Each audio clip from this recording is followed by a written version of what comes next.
Bungie announces some nerfs and adjustments to the Kvasov, to the Red Death, to the Speaker's Helmet, and a massive change to Iron Banner in their This Week in Destiny article. Let's go ahead and jump into everything.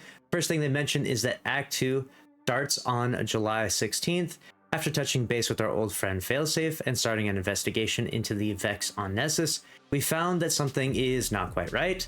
The revelations of Act 1 will drive your investigation even further into Nessus in Act 2 when it launches on July 16th. Now, this has obviously caused a good amount of criticism of whether or not the new Echoes model is in fact better than the seasonal model. I'm not here to debate all of that. I'll let you debate that in the comments down below. Let me know what you think. Which model did you like more, the seasonal model or the new Echoes model? I think that from a developer standpoint, that the Echoes model is a little more manageable, where they get to pace things out a little bit more, so just keep that in mind. And now we're going to move on to the next part. They go over some Echoes art. If you want to, you can use the hashtag on social media, hashtag Echoes Artist of the Week. And if you win, then you'll get this emblem right here, which looks actually pretty incredible. So credit to anyone that gets that. Then we have that big Iron Banner update like we talked about. PvP Strike Team coming in here with twice the Iron Banner. We're getting back-to-back Iron Banner weeks, which is very surprising, which means there would be no trials for 2 weeks. So keep that in mind as well.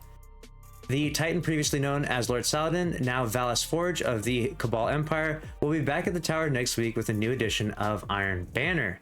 Given that Iron Banner is one of our most ancient traditions, one would think that the old war beast can't learn some new tricks, but that couldn't be further from the truth. To begin with, Iron Banner will now be a 2-week event and the main PvP focus for that time. Players will be able to earn rewards, climb ranks, and hone their PvP skills with one game mode during the first week and then another game mode in the second. In this first iteration of Iron Banner for Echoes, the first game mode available is Control and the second one is Tribute. There you go, 2 weeks of Iron Banner back to back, first one Control, second one Tribute. Let me know what you think about that. Now, in Season 23, we experimented with a system that enabled players to select from either Control or the rotating game mode, Fortress, Eruption, or Tribute, whenever Iron Banner was active. Players being able to choose which game mode they wanted to play was nice to have, but it was a departure from how we had previously handled the modes, and splitting the player base in half had a negative effect on both matchmaking times and match quality. These drawbacks meant that it was not sustainable over the long term, and paired with the new model of running 2 different modes, back-to-back felt extraneous. So we're returning to the previous system of 1 mode each week. Seems like a good change overall. We'll see how fun Iron Banner is this time around. There will be 2 weapons added to the Iron Banner during Echoes. The first weapon is a renewed Criminal's Dagger. This was a 120 RPM hand cannon that was super potent back in the day. It's still a kinetic aggressive hand cannon, but now it comes with a small bump to its stats and perks like Precision Instrument or Kill Clip.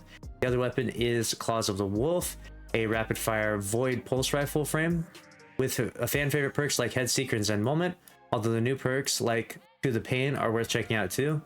Very nice. Getting many rolls for these weapons will be easier too. You'll still need to unlock them first to drop by getting ranks 4 and 7 with Saladin, but then you'll have a good chance to earn them as post-match rewards. Wins now guarantee a random Iron Banner weapon while also having a very high chance to award an Iron Banner engram on top of that. As for defeats, both weapon drops and engrams have a higher drop rate too, so you can either get the roll you're chasing for at a random drop or by focusing an engram with Saladin. Seems like a fair system. Play Iron Banner and you're going to get the loot that you want, which is kind of what it should have always been, so this is actually really nice. Those of you looking to be one of Saladin's favorites once more might want to gild their Iron Lord title one more time. Wearing Iron Banner gear, using the Iron Banner emblem, and completing Saladin's daily challenges will get you there faster, as these give you reputation boosts. If this is your first time partaking in the most ancient PvP ritual among Guardians, don't worry. Focus the objective, be a good teammate, and you will have Saladin's intentions enough. Nice. Interesting stuff. Now we get that big sandbox update. We're getting some changes to the Kvasov, Red Death, and Beaker Sight. Obviously, this gun has been absolutely terrorizing trials, and finally there's going to be some changes made to it. We're hard at work on the mid-episode balance update, and we'll have more details to share on that later. However, a handful of things have jumped out as early issues in Crucible, and we wanted to get those addressed sooner rather than later. Kvasov Recoil. It should come as no surprise to anyone who has used this beloved bullet-bouncing auto rifle that there was something different about the recoil. This is the result of a bug. We intended to reduce only the recoil of the special ricochet rounds by 50%, but it was instead applied to the entire magazine, effectively giving Kvasov maximum stability. It's made the gun substantially easier to use than any other auto rifles and has predictably led it to a huge spike in effectiveness in Crucible. Many players who have the weapon have commented on how it feels good in its current state, and we don't want to remove that exotic feeling entirely, but the level it's at is objectively too strong compared to other weapons in the sandbox. We will be removing the bugged effect that reduces recoil by 50%, but as a middle ground, we will have an increased base stability by 30 to 72. This will give back some, not all, of that stable feel without leaving it far out of the band. So there it is. The recoil of Kvostov was absolutely bugged, but that wasn't the only issue. Obviously, its synergy with the speaker's helmet was part of the problem, so we're going to go into the next part here. Ricochet shots. While the bouncing rounds are fun for PvE, they're providing a problematic balance issue for PvP with very high uptime and the ability to be buffed by orbs.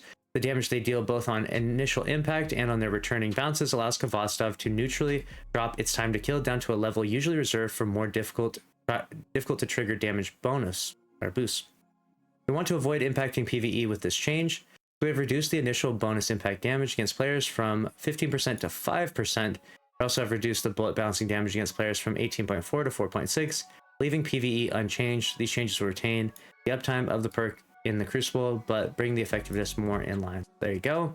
Those are the changes to the Ricochet and to the recoil for Kvostov. Red Death now had really high usage rates. Recoil, lurking just under the Kvostov coated surface of our current weapons meta is the Red Death. As many observant players have noticed, there's also something special about Red Death's recoil pattern. Unlike the Kvostov, this was not a bug though. It was an intentional connection to the original Destiny variant of the weapon, which, like Outbreak Perfected, utilized auto rifle recoil patterns instead of the more severe pulse rifle ones, giving it a tighter burst spread and higher ease of use. While Red Death is not far out of line in terms of strength, the high impact family of pulse rifles itself is very strong, and having all the bonus stability provided by the special recoil pattern feels like overkill. We have experimented with several different tuning options for it, completely replacing the recoil with standard pulse rifle recoil. Felt like it shifted the gun too far from its origins. We wanted instead they've instead chosen to reduce the added stability like the pattern provides. This will align with burst spread more closely with other pulse rifles while retaining as much of the unique feel as possible. So there you go. Some very small change to Red Death. Red Death is not nearly as busted as Kvostov currently though. Speaker sight, we have orb generation as it stands. It's currently too easy to generate an extreme number of orbs in the Crucible using this exotic. This plays into several different build crafting levers and is making it feel like the only choice in many competitive and trials lobbies. While we would like to retain the ability to generate orbs in Crucible to allow players to lean into the healer fantasy, current volume is not healthy for the sandbox. As a short-term solution, we will be disabling the orb gen portion of the exotic in Crucible only. Longer term, we will revisit allowing the weapon to create orbs at a more reasonable rate. So there you have it. Speaker's sight and Kvostov meta is now dead. Future. The changes to Iron Banner and the sandbox are not the only things that we have planned. We'll talk more about this before the mid-episode patch, so keep an eye out for that. We don't want to give too much things away while we're still in flux. We've got several quality of life features to roll out, a Destiny 2 reprise map coming in the next episode, some UI updates to help with clarity, and a big feature that we're heads down working on for our third episode that we can't wait to share with you all. Very nice. A big feature. What would that possibly be? I'm trying to think. Like, we already have like some of the coolest features with like Fireteam Finder, LFG. Like, what would be a big feature?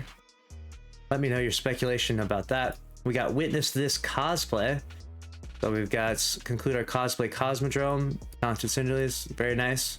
If you haven't been a part of the or following this cosplay Cosmodrome contest, it's very interesting. So now I guess they're doing a Witness cosplay. Very nice. Gonna be some funny ones with that smoke coming out of his head. And then they got the Pride Month section here as well. You got Pride, Trans, Diversity, Equity Associations. Got it. And so you can get this, you can donate and you get this prismatic emblem, looks like. Very nice. Get the pin as well. $10 donation for the Bungie Foundation. And since 2019, they've raised $660,000. Very nice. And if you want to get the Rainbow Connection emote, there's the code right there. And the Rainbow Transmat code is right there as well. Transit Bungie and Pride of Bungie article here as well. All right.